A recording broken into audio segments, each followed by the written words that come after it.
প্রিয়া তুই কখন বিয়ে করছিস? ফোন রাখ বলছি। দেখো এই ডিল আমার জন্য অনেক ইম্পর্টেন্ট। বান্দর কোথাকার ফোন দিয়ে দিকে, আমাদের কোনো ডিলের প্রয়োজন নেই। এই নাও তোমার ফোন। যখন কেউ কথা না শোনে তখন এমনটাই করা উচিত। প্রিয়া বিয়ের সময় চলে যাচ্ছে, এখনই আসছি, চলো এখন। রাজু ফাইনালি আমাদের বিয়ে হয়ে গেল, তুমি খুশি তো? প্রিয়া তুমি এসব কি বলছো? কেন খুশি হব না? ওটা তো আমিও জানি তুমি আমাকে বিয়ে করে খুশি, কিন্তু শুনতে চাচ্ছিলাম। প্রিয়া এভাবে দেখো না, কিছু কিছু হয়। ইয়ার প্রিয়া তো জাদুই করেছে। কি দেখছো এভাবে? কিছু না। তাহলে এই নাও ধরো। এখন এইটা কি? একটু দাঁড়াও, আমার ফোন বাজছে। হ্যালো প্রিয়া, তুই বিয়ে করেছিস আর আমাদের পার্টিও দিসনি। পার্টি কবে দিবি বল? বাপরে, তোরা তো আমাকে ছাড়বি না। ঠিক আছে, তোদের সবাইকে মিলেই পার্টি দিচ্ছি। প্রিয়া এখন বাঁচলে তাড়াতাড়ি এখান থেকে পালা, জীবন বাঁচলে আবার হবে। স্যার আপনার বিয়ের খুশিতে সব ডিলার্স আমাদের ফার্ম হাউসে আসছে, সবাইকে স্পেশাল ইনভাইট করো। এই নাও, এটা সাবধানে আলমারিতে রেখো। আরে টিনা, এই নে চকলেট আমার বিয়ের খুশিতে। তুই 1 টাকার চকলেট তোর কাছেই রাখ, আমার চাই না। টিনা চকলেট কেন ফেললি? ইয়ার তুই নিজেই কেন অপমান হোস? কিভাবে ভাবলি 1 টাকার চকলেট খাবো? একে তো দেওয়াই উচিত হয়নি।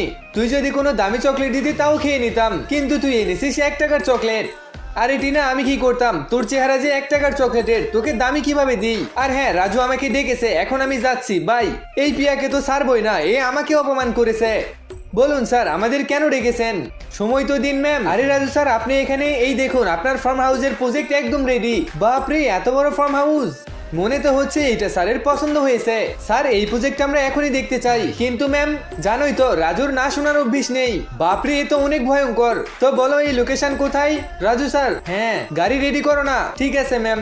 রাজু এদের সামনে চুপ থাকতে নেই, তাহলে এরা পাগল ভাববে, বুঝলে? বুঝতে পেরেছি বেবি। ইয়ার এই কোল্ড ড্রিঙ্ক তো অনেক ঠান্ডা। পার্টির ব্যবস্থা করো, আমি পিয়ার সঙ্গে আসছি। হ্যালো গাইস, কেমন আছো তোমরা? এ আবার কে? কেউ শুনতে পাওনি নাকি? ইয়ার নেকলেস চুরি হয়েছে আর তোমরা হাসছো? আরে পিয়া, তোর একটুও শরম নেই? আমার নেকলেস চুরি করিস? এটা তোমার না, আমার বয়ফ্রেন্ড গিফট করেছে।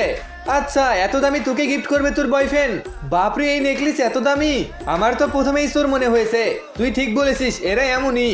কি নেকলেস দিবি না আমি পুলিশকে ডাকবো? খবরদার, আমার কোনো জিনিসে হাত লাগাবি না। এখানে হচ্ছে এসব কি? রাজু দেখো না, এ আমার নেকলেস চুরি করেছে আর চাইলেও দিচ্ছে না। আমার হাত ছাড়ো আর পিয়াকে সম্মান দিয়ে কথা বলো। ও আমার ওয়াইফ। গার্ড ও বেয়াদবি করেছে, ওকে এখান থেকে বের করো। গাইস এই ভিডিওর পার্ট 2 দেখতে ভিডিওতে লাইক দিয়ে কমেন্ট বক্সে পার্ট 2 লেখো।